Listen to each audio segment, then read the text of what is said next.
Once upon a time, in a village named La Mancha, a hidalgo lost his mind. Or rather, he found a new one, that of a chivalrous knight-errant. Meet Don Quixote, a man of little consequence and much imagination. A voracious consumer of chivalric romances, he gorged on tales of knights and damsels until his wits were all but devoured. This literary feast sparked a flame of madness, transforming an ordinary hidalgo into a self-proclaimed knight. In a twist of humor and delusion, he dusted off his great-grandfather's rusty armor, rechristened himself Don Quixote de la Mancha, and vowed to protect the helpless, punish the wicked, and uphold the chivalric code. With an old nag, he fancied a noble steed and a farm girl he'd never met as his lady love. He was ready for adventure. And thus, armed with antiquated armor and an outlandish name, Don Quixote de la Mancha was born. Behind every great knight, there's a faithful squire. Enter Sancho Panza. This earthy, pragmatic fellow serves as the anchor to Don Quixote's soaring flights of fancy. Sancho, unlike his master, is a man with his feet firmly planted in the soil of reality. He's the embodiment of common sense, a stark contrast to Don Quixote's chivalric idealism. While Don Quixote dons the armor of a knight-errant, Sancho rides a donkey embodying the everyday man. He's not without his own quirks, though. His aspirations for governorship of an imaginary island add a layer of humor and humanity to his character. Sancho's wit and wisdom often shine through the narrative. His rustic proverbs, though seemingly simple, carry profound truths about life. He provides comic relief, yes, but also a counterpoint to Don Quixote's delusions, challenging and, at times, indulging them. In Sancho Panza, we find the perfect foil to Don Quixote's madness, a man firmly grounded in reality. With his trusty squire by his side, Don Quixote embarks on a series of hilarious and heartbreaking adventures. Picture this: our knight-errant, mistaking windmills for terrifying giants, charges full tilt at these innocent structures. His lance at the ready, his heart full of courage, he attacks only to be flung off his horse Rocinante. Yet in his mind, he's fought a noble battle against formidable foes. Ah, the power of perception, folks. Then there's the episode with the herd of sheep. Don Quixote, in his chivalric fervor, sees not a flock of woolly animals, but an army of enemy knights. With a battle cry that probably scared the wool off those sheep, he charges headlong into the bewildered flock. What ensues is less a heroic battle, and more a comedy of errors, with our knight getting his fair share of headbutts from some particularly disgruntled rams. And who could forget the enchanting Dulcinea, the apple of Don Quixote's eye? In reality, she's just a simple peasant girl named Aldonza Lorenzo, who, funnily enough, has no idea that she's the object of a knight's devoted affection. Yet in Don Quixote's starry-eyed vision, she's the epitome of nobility and beauty, the quintessential damsel in distress. But it's not all fun and games. There's a certain poignancy in Don Quixote's misadventures. In his quest to revive chivalry, he often finds himself ridiculed and beaten, his dreams dismissed as the ramblings of a madman. Yet he perseveres, driven by an unshakable belief in his noble cause. There's something deeply touching about his unwavering idealism, even in the face of harsh reality. Then there's the unforgettable scene where Don Quixote, believing he's been enchanted, stays motionless on his horse for hours, while Sancho Panza takes advantage of the situation to gorge himself on their provisions. The image of the steadfast knight and his indulgent squire is both laugh-out-loud funny and deeply symbolic of their contrasting perspectives on life. In his quest to right the world's wrongs, Don Quixote often ends up causing more chaos than order. Yet, in his heart, he remains the noblest of knights, gallantly tilting at windmills, one adventure at a time. But beneath the humor and absurdity, there lies a profound exploration of human nature.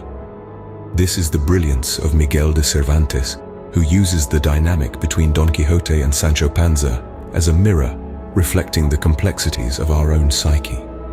Don Quixote, the self-proclaimed knight, is the epitome of idealism. Driven by his chivalric fantasies, he ventures into a world that's too pragmatic to accept his dreams. He's a man who sees giants where others see windmills, and knights where others see mere shepherds. This may seem like pure madness, but isn't there a bit of Quixote in all of us? Haven't we at some point dared to dream big, only to be told to get our heads out of the clouds and feet back on the ground? Then we have Sancho Panza, the faithful squire. His feet are firmly planted in reality, often acting as a counterpoint to Quixote's lofty aspirations. He's the voice of reason, constantly trying to bring his master back from his flights of fancy. Yet, despite his practicality, he's drawn into Quixote's madness, showing us that even the most grounded among us can be swayed by the power of dreams. This exploration of the tension between idealism and pragmatism, dreams and reality, is what makes Don Quixote an enduring masterpiece. Cervantes doesn't pass judgment on either character, but presents them as they are, flawed and human. He invites us to laugh at their follies, but also to empathize with their struggles. After all, aren't we all juggling between our dreams and the realities of the world? In the end, Don Quixote is not just a tale of a mad knight and his sensible squire. It's a narrative that holds a mirror to our own contradictions, our aspirations, and our grounding realities. It's a story that asks us to question, to reflect, and to dream. Through their trials and tribulations, we're invited to reflect on our own beliefs, dreams, and follies. Whether you're a dreamer like Quixote, a realist like Sancho, or somewhere in between, there's a bit of wisdom to be found in this timeless tale of madness and sanity. Cervantes didn't just write a story, he revolutionized the art of storytelling. Indeed, the maestro's genius rests not only in the tale he spins, but in the innovative methods he uses to spin it. He masterfully employs metafiction and narrative layering, transforming Don Quixote into a tapestry of interconnected stories.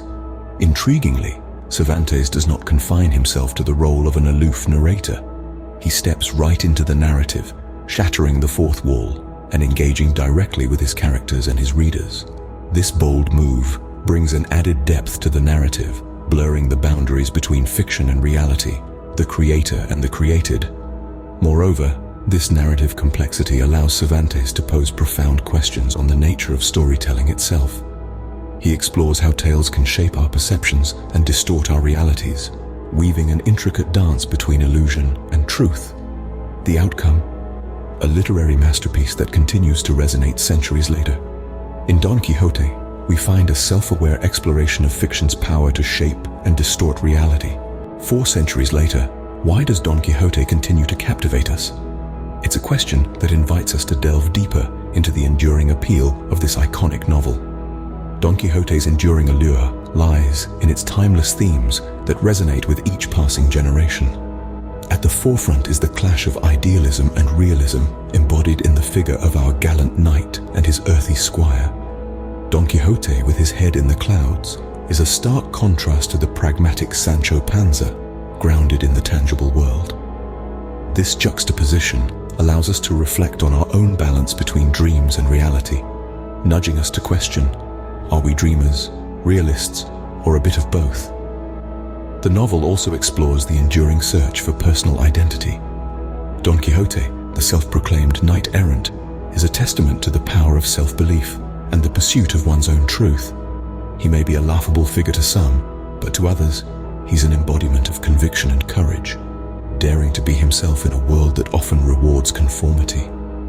Moreover, Don Quixote's adventures remind us of the transformative power of dreams. His delusions, while absurd, are a testament to the human capacity for belief and the will to bring our dreams to life. In a world often hemmed in by cynicism and doubt, Don Quixote's unwavering faith in his chivalric ideals is a breath of fresh air, a beacon of hope that invites us to dream, to dare, and to defy the ordinary. But perhaps the crux of Don Quixote's enduring appeal is its affirmation of the human spirit. Despite his many defeats, Don Quixote never loses his spirit, his optimism, or his belief in the power of good. His journey, while peppered with folly and misadventures, is ultimately a testament to the indomitable human spirit that dares to dream and to hope, even in the face of adversity. In our cynical age, Don Quixote stands as a beacon of hope and imagination, reminding us of the nobility in striving for a better world. No matter how quixotic the pursuit may seem,